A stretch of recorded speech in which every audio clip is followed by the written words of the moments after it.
Chancellor's Gold Medal is awarded to Mr. Mohammad Anas Khan from securing the highest CGPA amongst all PG programs in the Faculty of Engineering and Technology in the year 2023, who has completed Master of Computer Application program from Jawaharlal Nehru Engineering College. Honorable Chancellor will give away the medal.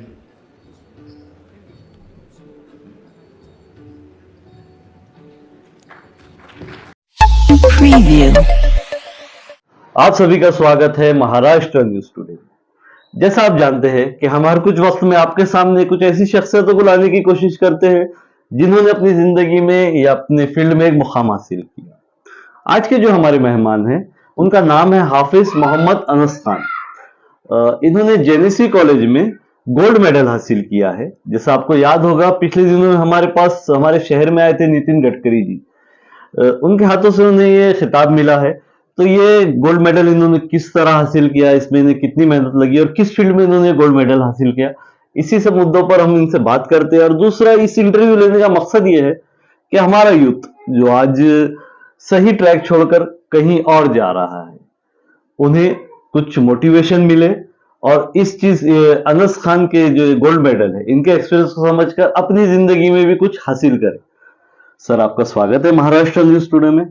Anas भाई, जो ये आपको एक खिताब मिला है, gold medal मिला है, ये किस फील्ड में मिला है आपको और आप इस पे आगे क्या काम करेंगे? जी, फर्स्ट ऑफ ऑल जो गोल्ड मेडल जो रहता है ना, तो वो कॉलेज में दो लोग को जाता है। मतलब एक कॉलेज में सिर्फ दो ही गोल्ड मेडल रहते हैं जी, एक यूजी के लिए और एक पीजी के लिए जी। यूजी प्रोग्राम्स में जितनी भी जेएनसी कॉलेज में प्रोग्राम्स है जी, जस्ट लाइक बीटेक है, CSC, B Tech IT, B Tech civil और बी आर्क हो गए। इसी तरह पीजीज में जो भी प्रोग्राम्स है, जैसा एमटेक में जेएनसी कॉलेज में 5 प्रोग्राम्स है। ओके, एमटेक सीएससी हो गया, एमटेक और सिविल हो गया, और इसके अलावा एमआर्क हो गया, मास्टर ऑफ आर्किटेक्चर, और उसमें ही हमारा एक प्रोग्राम है master of computer application which is MC. तो गोल्ड मेडल तो दिया जाता है तो वो ऑल पीजी प्रोग्राम्स में जिसका सबसे ज्यादा सीजीपीए होता है उसे ये गोल्ड मेडल दिया जाता है, बस। तो अनस साहब, इसके लिए आपको कितने साल मेहनत करनी पड़ी है? हमारा एमसी जो प्रोग्राम है वो 2 साल का रहता है, तो कंटिन्यूसली 2 साल तो लगे हैं माशाल्लाह करने। और इसके अलावा भी आप एक माशाल्लाह से हाफिज है जी। तो हाफिज कुरान, क्योंकि हमारे तरह एक समाज बोलेंगे जिसमें देखा जाता है कि या तो दीनी पढ़ाई या तो दुनियावी पढ़ाई, आपने दोनों फील्ड में माशाल्लाह से अच्छा किया। तो ये चीज कैसे रहा आपका सफर? माशाल्लाह, ये तो बहुत एक आप सम काइंड ऑफ मोटिवेशन आप बोल सकते हैं कि हम लोग को आज सिर्फ दीन ही नहीं बल्कि दुनिया भी कमाना है। और ये एक सबके लिए है कि भाई आप ठीक है, अगर आप कम से कम दीन की ही कोई कोशिश नहीं कर सकते, कुछ दिन में आप नहीं करे, तो दुनिया तो आप एट दी एंड आप कुछ कर सकते हैं। इसीलिए, और मैंने पिछले 7 साल से तकरीबन तरावी भी सुनाया हूँ, उसमें 3-3 पारे का भी सुनाया हूँ। और मस्जिद है हमारी मेन खाना मस्जिद जो है जोना बाजार में, वहाँ पे मैंने लास्ट 5 ईयर से तरावी सुनाया हूँ 3 पारे जोड़ी के साथ। तो इसमें आपको जो ये आपकी पढ़ाई रही है, जो आप हाफिज हो रहा है, इसमें आपको सपोर्ट किसका रहा है? मतलब आपके पेरेंट्स का आपको इसमें कितना सपोर्ट रहा है? पेरेंट्स का तो हम लोग को खासतौर पे 100% सपोर्ट रहा है। हम लोग जो घर में जो रहते हैं, not just like a parents और चाइल्ड रिलेशनशिप, हम लोग जो रहते हैं वो एक फ्रेंड और दोस्त की तरह रहते हैं। जो भी हम लोग में किसी भी तरह का अगर आपको कोई मशवरा करना है या फ्यूचर में आपको क्या करना है, किधर पढ़ाई करना है, तो हम घर में ही हमारे पेरेंट्स हम मिल के बातचीत करके आराम से एक फ्रेंडली एनवायरनमेंट में हम लोग रहते। ऐसे नहीं कि मतलब एक अच्छी तरीके से रहते। अच्छा, इसमें अक्सर देखा जाता है कि जो डिग्री आपने हासिल की है, जो गोल्ड मेडल हासिल किए, इस चीज के लिए लोगों में एक वो रहता है कि बच्चे को बहुत खर्च करना पड़ता है, बहुत पढ़ाना पड़ता है, अच्छे ट्यूशंस, अच्छे स्कूल्स में डालना पड़ता है। आपका बैकग्राउंड क्या है? जैसे आपके वालिद साहब यूसुफ खान साहब, उन्होंने आपको कितना स्ट्रगल करके पढ़ाया और कितनी कुर्बानियां दी? अगर आपको याद होगा, आपने देखे होंगे, तो कुछ बताएंगे सर? हमारे बाबा तो यूसुफ अली खान जो एसबीआई में है, एसबीआई हेड ऑफिस जो है वहाँ पे है, और हमारी जो पढ़ी हुई है वो इंग्लिश बैकग्राउंड से हम लोग नहीं है, हमारा टोटली जो है पूरा उर्दू बैकग्राउंड से। उर्दू से हमने 12वीं तक, हमने 12वीं भी उर्दू में दी, और इसके बाद हमने सर सैयद कॉलेज जो है हमारा, वहां से हमने बीसीएस करी, और उसके बाद ये एमसीए। तो बीसीएस के बाद बहुत सारे लोग, मतलब बैचलर्स के बाद ही बहुत सारे लोग ऐसे रहते जो डिग्री करके छोड़ देते कि साहब अब थोड़ा आगे नहीं पढ़े, काम उसमें लग गए तो रहते। लेकिन हमारे घर वालों ने हमको बोले कि और अगर आगे आपको पढ़ने की चाह है तो आप पढ़ सकते, परमिशन है, तो आप अच्छे से अच्छे कॉलेज में जाइए। औरंगाबाद में जो भी अच्छे कॉलेज है, पैसे की कोई चिंता ना करे, क्योंकि पढ़ाई पहले है, पैसा बाद में आता है। जो भी पैसा लगेगा हम लगाने के लिए तैयार है। इसलिए जो इंजीनियरिंग कॉलेज में जेएनईसी के टॉप कॉलेज माना जाता है औरंगाबाद डिस्ट्रिक्ट में, तो इसलिए हम वहाँ गए, एडमिशन लिए। माशाल्लाह जो भी है, जो ये सब जो कुछ है, सबसे पहले अल्लाह ताला का शुक्र है कि अल्लाह ताला ने हमको यहाँ तक पहुंचाया। उसके बाद हमारे माँ बाप का है कि हर हर फील्ड पर, हर स्टेप पर उन्होंने हमारी मदद करी और हमारा साथ दिया। अच्छा, अगर दुनिया एतबार से देखा जाए, जिस कॉलेज की आप बात कर रहे हैं जेएनईसी कॉलेज, तो जी। वहाँ का जो माहौल होता है, जी मतलब आप एक हाफिज है, और जो हाफिजों को हम देखते हैं काफी सादा मिजाज, ऐसे माहौल में एडजस्ट नहीं होते। जैसे वहां पर एक खुले अल्फाजों में कहा जाए तो एक लड़का लड़की साथ में खड़े होकर मजाक करते हैं, साथ में पढ़ाई करते हैं। तो आप एज अ हाफिज उस चीज से प्रॉब्लम हुई है आपको पढ़ाई में? नहीं, कभी कभी इसे पढ़े नहीं, क्योंकि आ, इस्लाम में तो यही है ना कि आपको महरम के अलावा किसी को देखना ही नहीं है। अगर आपके वो है कि ठीक है, आप एज ए स्टूडेंट अगर आप है भी तो आप बातचीत कर सकते हैं, और इसके अलावा आप जो भी है, आप सब दूर दूर से रहे तो सब अच्छा रहता।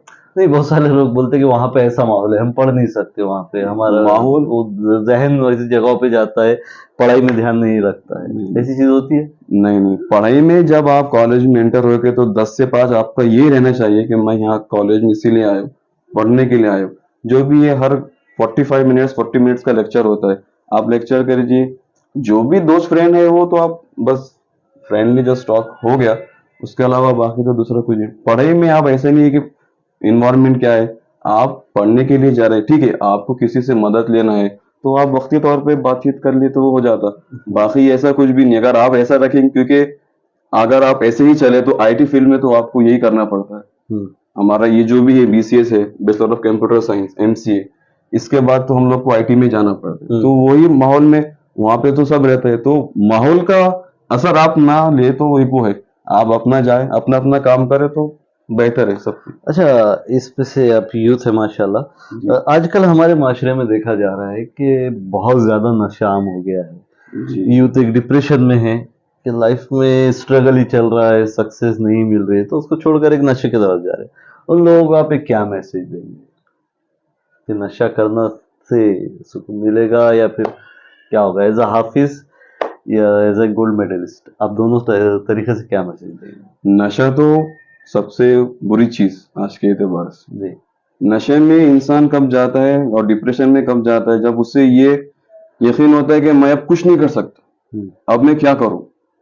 ये कब आता है कि जब सबसे पहले आजकल के माँ बाप भी जो है और आपके आसपास के रहने वाले भी जो है, अगर आप थोड़ा बहुत भी अगर आगे बढ़ना चाहे, कुछ करना चाहे, या अगर आप किसी इम्तिहान में अगर फेल भी हो गए, तो आपको दिलासा देने के बजाय, सबकी बात नहीं, कुछ कुछ लोग रहते हैं जो आपको दिलासा देने के बजाय आप पे तनकीद करते हैं, कुछ वो बात करते हैं, तो बच्चे उसका असर ले लेते हैं और गलत राह पे निकल जाते हैं। और सबसे पहली बात तो आपका दोस्तान अच्छा रहना चाहिए। सबसे पहले कि हदीस में भी कि इंसान जो है वो अपने दोस्त के मजहब पे होता है, ठीक है। आपका दोस्ताना जैसा रहेगा, आपकी जिंदगी भी वैसे गुजरेगी। और सबसे बड़ा आज हमारा आज जो भी चल रहा हमारे माहौल में और हमारे माशरे में, ये है कि आज हम लोग दीन से दूर हो गए। कि जब तक बंदा, और सबसे बड़ी बात आज यूथ का ऐसा हो गया कि नमाजों में हम लोग जाते ही नहीं। क्यों साहब, आप क्यों नहीं जाते नमाज में? 5 वक्त की नमाज पढ़िए, जिक्रुल्लाह कीजिए, दिल को, वो कुरान में भी है कि अला बिज़िक्रिल्लाह तत्मइन्नुल कुलूब, दिल को सिवाय जिक्रुल्लाह के इत्मीनान नहीं मिल सकता। अगर आपका दिल ही अल्लाह के जिक्र से मुतमईन, अल्लाह के जिक्र में है ही नहीं, तो आपका दिल मुतमईन नहीं रहेगा। आपका दिल हमेशा गलत जगह पे जाएगा, आपको शैतान गलत जगह डाइवर्ट करेगा। तो उसमें जब तक आप सही रास्ते पे नहीं चलेंगे, जब तक आप मस्जिद से जुड़े नहीं रहेंगे, जब तक आप जो भी अमाल में जुड़े नहीं रहेंगे, जब आप जुड़ जाएंगे तो आपको डिप्रेशन की बात ही नहीं। जब डिप्रेशन नहीं आएगा तो आप ये जो भी है सिगरेट नोशी हो गया और जो भी नशे की चीज होगी इसमें आप जाएंगे नहीं। तो सबसे पहले यूथ के लिए तो यही है कि अल्लाह ताला का शुक्र अदा करें कि अल्लाह ताला ने आपको इस उम्मत मोहम्मदी में पैदा फरमाए। उसके बाद माँ बाप से सब अच्छे ताल्लुक रखें, क्योंकि साहब माँ बाप से जब तक आप जुड़े रहेंगे सब रहेंगे। और माँ बाप के लिए भी ये कि अपने बच्चों से बच्चों के जैसा जो रहता है सुलूक अच्छे कीजिए, क्योंकि अल्लाह का नबी का भी है कि अल्लाह का नबी उनके नवासों को बहुत अच्छे तरीके से ट्रीट किया करते थे। ऐसे नहीं कि बस बच्चे आजकल हो गए वो झिड़का रहे बात कर रहे, बचपन से उनकी तरफ तवज्जो देना चाहिए। आज ये है कि बच्चों को टाइम नहीं देते हम लोग, टाइम देना चाहिए साहब बच्चों को। अगर आप अभी टाइम नहीं देंगे तो फिर बाद में भी अल्लाह ना करे वो भी आपको टाइम नहीं दे सकते। शुक्रिया साहब वक्त देने के लिए। तो ये थे हाफिज मोहम्मद अनस खान साहब, जिनसे मुलाकात करने का मेन मकसद यही था कि दीन और दुनिया दोनों ही पढ़ाई को किया जा सकता है, दुनिया भी हासिल की जा सकती है, आखिरत भी हासिल की जा सकती है। ये इंटरव्यू लेने का मेन मकसद हमारे यूथ में अवेयरनेस पैदा करना। तो आप सबसे गुजारिश है कि इस वीडियो को ज़्यादा से ज़्यादा शेयर कीजिए ताकि लोगों में कोई अवेयरनेस पैदा हो। ऐसे ही और मुद्दे देखने के लिए हमारे चैनल से जुड़िए, हमारे चैनल को सब्सक्राइब कीजिए, इस वीडियो को लाइक कीजिए और ज़्यादा से ज़्यादा शेयर कीजिए। मैं शहाब यासीन, महाराष्ट्र न्यूज़ टुडे, औरंगाबाद।